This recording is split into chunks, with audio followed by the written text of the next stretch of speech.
I did this whole thing already. My wife got a glimpse of it and she said, "You look like an aspiring wino." She made me go take a shower, shave, change my clothes. So this is take 2. I don't know if I really needed to look this good, but what the hell? There's nothing I can do about it. So I wanted to thank you, Chase, for doing this. I think it's really an interesting topic, and I think comparing sort of the conventional paradigm of bioactivity with the simple bioactivity that I do it's not necessarily important, but it's interesting, and I think it'll help people, no matter which one they choose in the end to do. There's a couple things that I wanted to go over first. One is, you mentioned experience. I think you made some assumptions about my experience that I want to clear up. That I've been keeping herbs for over half a century now, and I've always aspired to keep them in the most humane way. That's the way I feel. I describe it to myself. And a lot of times that's bioactive. Not always, but oftentimes it is. And I think I started doing bioactive, what we would call bioactive, now over 30 years ago. I did a huge, like 12-foot almost display of dwarf Chilean tegus in my basement with all the sand and gravel, and it worked out really well. I did other ones with gliding frogs, long, at least 30 years ago. And I've always experimented with it, and I've had varying success with it. But I've learned an awful lot. The important thing is if I sit back and say, the reason I'm right is because I have all of this experience. That's called an argument from authority, right? That's a logical fallacy. And it isn't fair to the person you're discussing with or the audience, because it is a logical fallacy. I could have been doing things wrong for 50 years. The experience itself doesn't make it right. The arguments we make have to stand on their own merit. So it's important not to fall into those logical fallacies like that. The other thing I thought was worth mentioning is that I get this a lot where people say, well, you're not following the scientific method. You're not doing lab experiments. You're not logging data. You don't have a control. And that too is not a very good argument, because as a scientist, right, that there's many avenues of exploration. Our world sort of can be explored by, certainly via the scientific method, but also through, longitudinal observations, for instance. Those are valid forms of investigation that produce, quantitative and qualitative data that is, it's instructive, it's valuable data. Everything doesn't, if we only relied on the lab data, we would know nothing about dinosaurs. We would know nothing about the stars. So there's many avenues of exploration. We don't want to fall into that trap where we say, I don't believe anything you say because you don't have data to support it. The observations that we do every day when we're surrounded in this environment are valid, and they're worth noting, I think. So those things out of the way. We're talking about simple bioactivity where we get rid of everything that's extraneous and focus on the needs of the animal. That's the way I look at it. And you, I think, did a good job of breaking it down into maybe 4 different sort of areas of investigation or whatever. And one of them, you posted some YouTube videos of isopods and springtails in nature. And I think that using nature to inform us, as sort of background information is really a good idea. But I don't think it's a good idea to allow that information to literally instruct us, because they're 2 different things. And what works wonderfully in nature in all of its complexity may be not work, or may just simply be unnecessary in our captive environment. So I think we can say good, interesting, thank you, but we don't need to use that to validate our use of bugs in a vivarium. The other one of the other ones was about supplemental feeding. My take on this is really simple. As a keeper, I have a responsibility to make sure that my animals have adequate nutrition and that they have the right nutrition. If you put insects in with an insectivore, they will occasionally eat them. There's no doubt about that. But the question is, what does that do for me or for them? You know, if I'm careful with my nutrition and the amount of food, I usually put in enough food to last, you know, all day, and I'll put in little feeder capsules under the cover, you know, to make sure that they're gut loaded as much as possible. If I were to add sow bugs, you know, wood lice to my vivarium, it wouldn't relieve me of any responsibility. And if I'm doing things right, it wouldn't help the frogs either, or the lizards, or anything, because it would be my job to make sure that they were adequately fed. And the bugs then become a needless expenditure of money, energy, time, you know, that can better be spent on things that do matter, because in this case, the bugs won't matter. They won't make a difference in the health of the animal. The other areas, I think you talked about decomposition of, and that was sort of divided into springtails and isopods. The springtails, I did an experiment where I had 2 tubs, one with a bunch of springtails and a bunch of sow bugs, and one that just had potting mix right out of the bag. And I put my dog's poop, my poor dog, I cut it up and put it in the tubs and covered them, and I watched what happened over the course of some weeks. The feces in both the tubs decomposed at the same rate. They both decomposed, which told me that it was the bacteria that was doing the decomposition and not the bugs, not the isopods.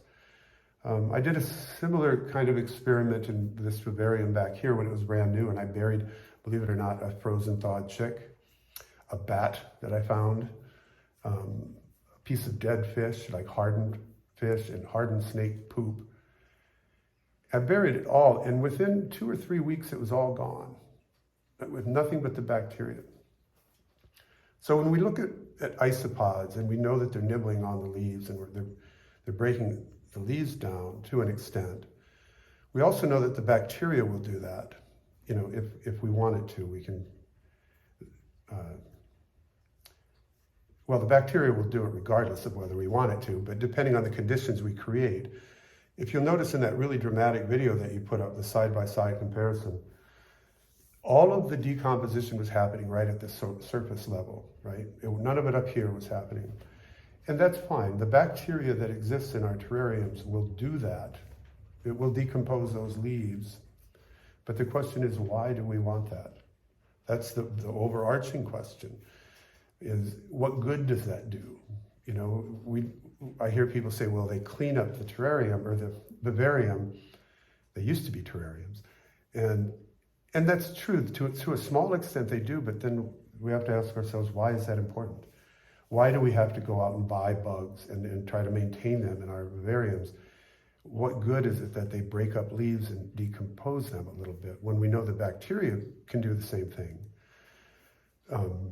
I guess the idea is that it cycles nutrients, but again, the bacteria is much, much better at cycling the nutrients than the bugs. I mean, even if the bugs eat poop, which I'm not sure they do, but even if they did, they can only make big poop into small poop. They can't break it down into the elemental chemical forms that the plants can utilize. That takes the bacteria to do that. So we're dependent on the bacteria anyway, if we want that nutrient cycling, and I agree it can be useful in many cases.